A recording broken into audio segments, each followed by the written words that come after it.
I will present the exercise we did last week so that you can get a bit of a feeling and repeat what we did with QGIS and this Augmented Reality Sandbox. So I will not repeat what we did last time with the Augmented Reality Sandbox, neither how we connected that to the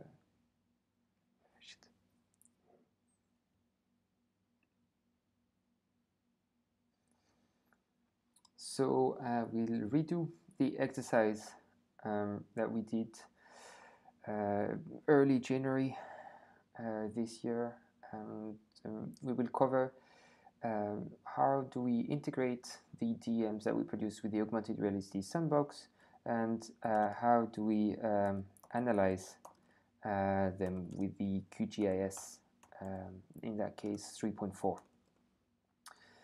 First, we need to get the data that we saved last time. So please go to folk.uio.no and to my personal webpage, pmlefeuve /. So here it is. So I go to the course Geo 1110. And for this sake, I will use group 5. We will download first the data. If I click once, it will show me the data as a grid. It's not so interesting, but one way to save it is to come back here and say, so in Mac it's save link as, and you have something similar in Windows. You may have to click there again and double click there, but in Mac here we use save link as. So I will save it on the desktop. I will create a folder called group FM, create, and then I will save the first DM. We saved 2 others, so I will do exactly the same. And for the third one, after we have done this, we can start QGIS, and we will start a new project. This new project I have here this browser, and so I can go into home, desktop, and then this newly created folder, group FM, and by just selecting all of them, and then right-clicking, I can add select layers to canvas. So here we go, and I can double-check by unselecting the layers. So I unselect the layer 1, 2, 3. So I have all my DEMs. So what we tried last time is first to look at the coloring. So what usually we do with QGIS, we open the options by double-clicking, or the properties by double-clicking on the layer, and then I can choose in symbology, which would be how do you show your data, in that case the digital elevation model, terrain model. So we can look at single pseudocolor. A classic one here is spectral, where you have red, yellow, and blue. So if I apply it, then it's what I see. So it will change the color. This particular terrain model is pretty homogeneous in elevation, so it's more or less only red. Something you can quickly do is you can change here, for example, we see that there is a distance which is like 23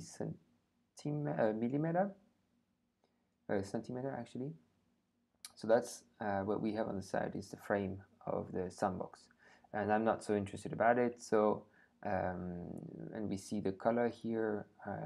It's telling us that inside the sandbox we are much lower, so we can go to 15, for example, and I say apply.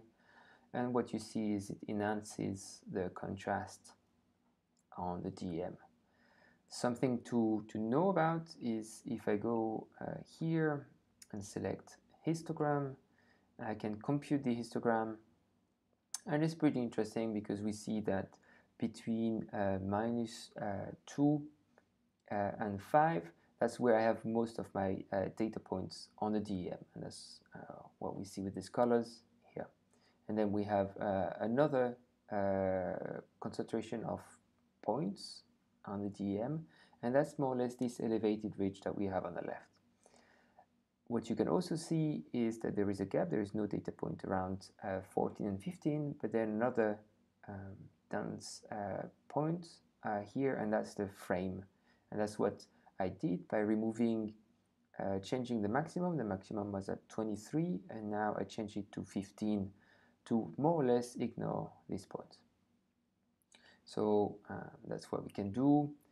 Just to remember, a nice way to show topography is to look at other color ramps or color gradients. So we can, for example, go to edit color ramp. Actually, no, not this one, sorry. We can go again, create new color ramp. And we can look at the catalog, CPT CD. I will open it, and in this gradient there is a part called topography, and one of them that I really like is this wiki Schwarzwald continuous, and if you open it and apply it, then it looks kind of like you have the mountains on the left, in the tops in snow, and then slowly a gradient towards greener that kind of infer that you have vegetation, and then deeper sea. So one trick I showed you last time is you can select, let's say, all the points that are negative, and I can change the color of all of them. And what was when I right click on this, I can this window opens, and I can, for example, select and say OK, and so all this field here become blue. If I press apply, then we start to have the lower parts that is blue. And you can obviously change also all of them. What I know is, for example, some of the points above 15, I'm not really interested by them. I can right click on this one, and I can change color or change opacity, which means if it's 100, I see them. If it's 0, they are all transparent and I won't see them.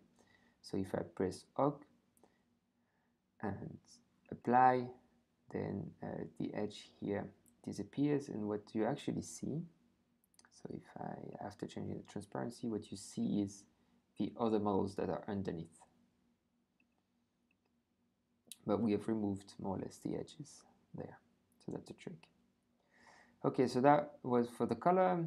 If I want to apply the same color, I can go right click on the layer here, and I can select style, copy style, and by selecting the two other layers, I can right click, go back, and now you have something, you have this paste style that appears, and by clicking on it, then all my layers have the same color ramps and same min max, as well as this blue part, so that I edited earlier. Something that didn't work during the course, but will work here is how to select only the inner part of this model. So what I was trying to show you is we can create a layer, a mask, to say, okay, that's select the area that is interesting. So I can say new shapefile layer. I have a window. I always need to select a file name and the path. So I open this small box, and then I will go to group number 5 here, and I will say I will save the mask. You will see later that it's a polygon, so I will call it mask polygon, this layer, and I would say save. And I would save this as a shapefile, just that you know the name.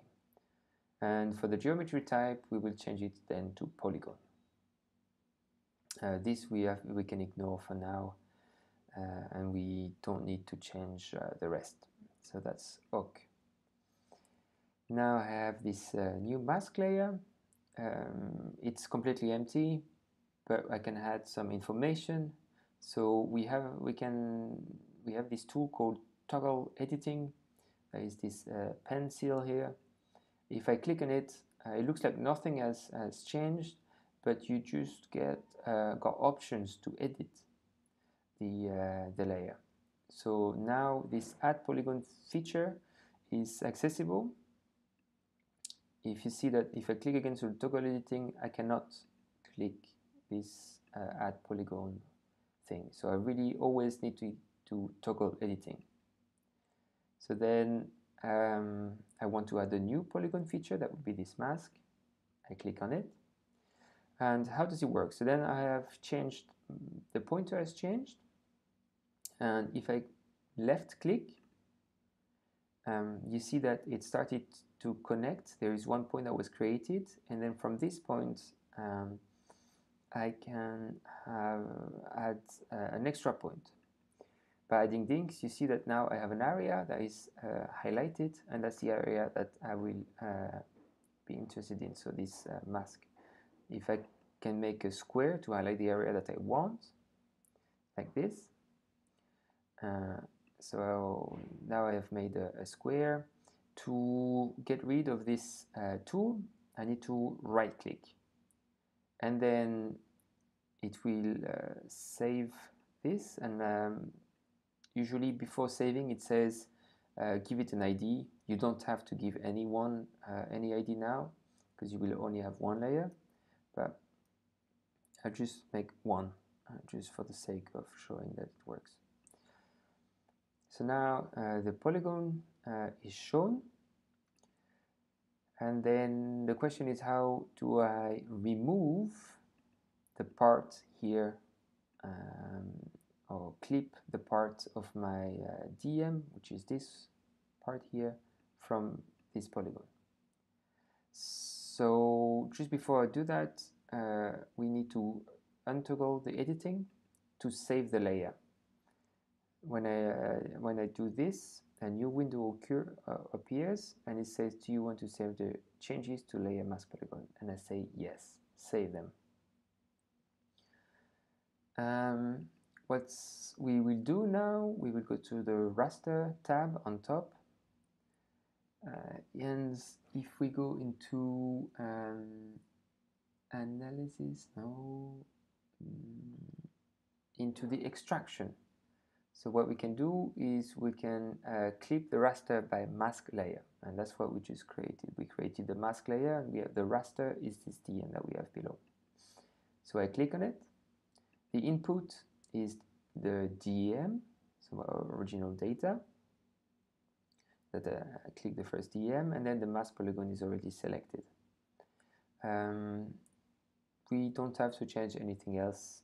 It will do it automatically. So I do this. I will, as you've seen, something has changed in the background. To be faster, I will show you that you can do it to all of them, of the DMs. So I will do it for the number 2, and I will also do it for the number 3. So like all my 3 DMs have the same extent, defined by the mask. So now I close it. What you see in your layer format, now we have 3 clipped masks that you see now follow the mask here. Maybe to make it easier, I will double click on this mask just to show not the inner part but the outside. I can go into symbology and change from sample fill to I don't want it fill actually, so I will just change the color. Say that either no color, or I can put it completely transparent. Then we will just have the stroke color, and we can put it blue. So I clicked in the stroke color here, and then click the color. And just to make it a bit thicker, I increase the stroke width. And if I apply, now you see the inner part disappeared, and more or less it's showing so then the extent of my new DEMs.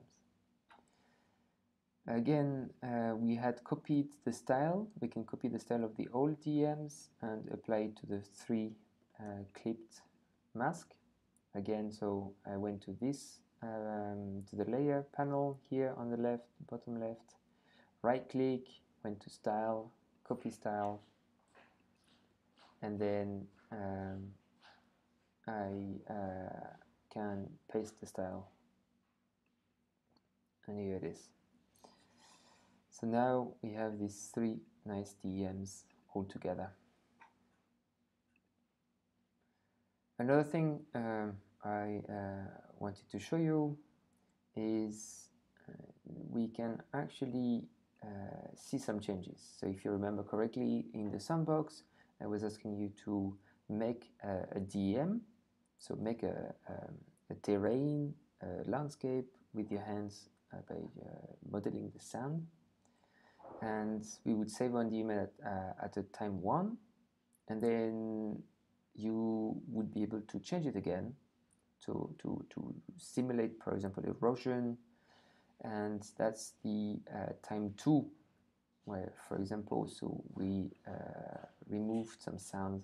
Actually, in that case, I think that was the original start, where you would have kind of a mountain range and then a river that flows down, and then afterwards this river was getting more, you simulated by modeling the sound, this kind of more meandering river where meander forms until at the end the river goes straight and leave what is usually called a bow, a river bow, where you have water standing out. You see that very often in the very flat rivers and very large rivers like the Amazons. One interesting thing is we can then try to show the differences. So what we can do is we can go to raster calculator. So it was here, raster calculator. And in this window, what we can look at this clipped mask here, and what's interesting is to do the difference between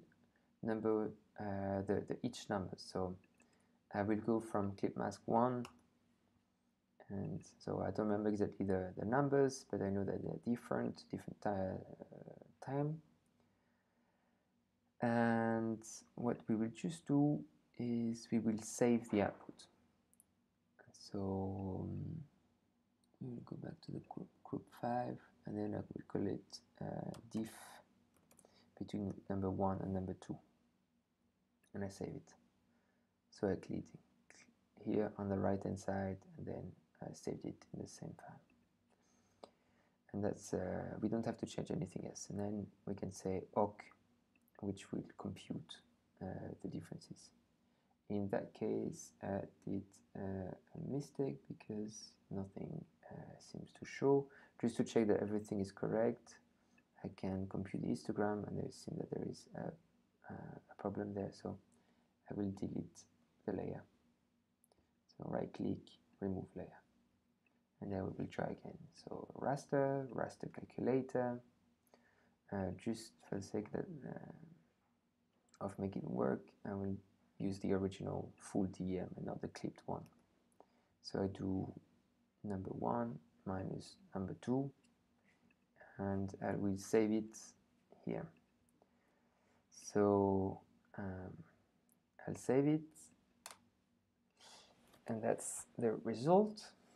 So we don't see too much. We can change the color ramp. So I'll go again, double click on the layer, go to symbology, pseudo color, and we can use this simple gradient here. And then I say apply. We don't see very much here. So what we can do is we can go to the histogram, check how it looks, and you see we have a minimum of -20, a maximum of +20, but actually most of the information it contains between maybe -5 or even -2 and +2. So from this I can go back to my symbology, or I can also go back to my symbology, and then I say okay, -3 and 3, and then I say apply. So already we see the better the changes. So remember, actually I should go back to the symbology. So red means that it's negative, so you have removed sound, and blue is positive, so you have added sound.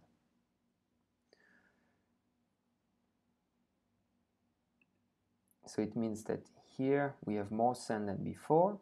So you imagine that here maybe we had a trough. I think if I come back to the original ones,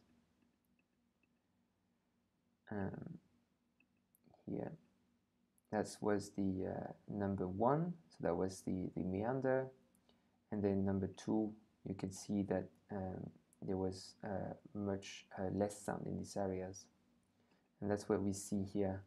We see that some sound was added, and here it was removed.